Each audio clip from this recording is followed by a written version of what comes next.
Ассаламу алейкум, уважаемые земляки и цахурсы.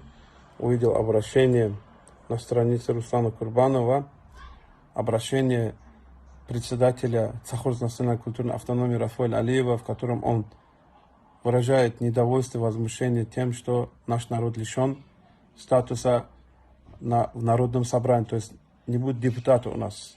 В числе кандидатов не оказалось ни одного цахурца. Тогда как мы являемся одной из 14 титульных народов Дагестана, многострадальный народ, который пострадал от царских войск. В свое время мы недели 2 назад проводили день скорби, когда наш народ был депортирован в 1852 году, и с тех пор прошло более 170 лет, и с тех пор наш народ оказался разделенным между границей между Азербайджан и Дагестан. И я призываю всех наших земляков, которые слышат эта тенденция к тому, что мы теряем язык, мы теряем сплоченность, и сейчас мы потеряли возможность иметь депутата в Народном собрании. Это происходит по причине, в том числе, того, что мы разобщены, что у нас есть какие-то разногласия. Мы должны сейчас это все отбросить в сторону, объединиться. Каждый на своих местах должны подключиться, чтобы этого не произошло.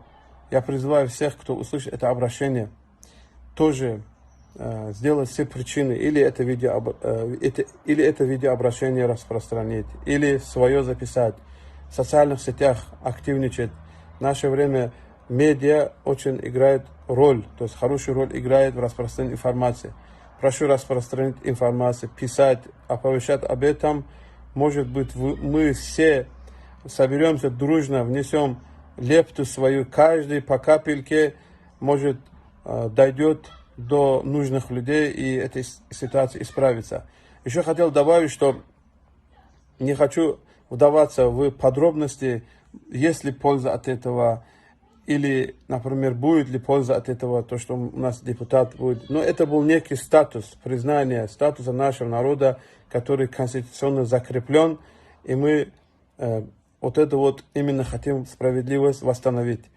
Распространяйте эту информацию, пишите в комментариях и делайте истории об этом, чтобы все об этом знали. Ассаламу алейкум.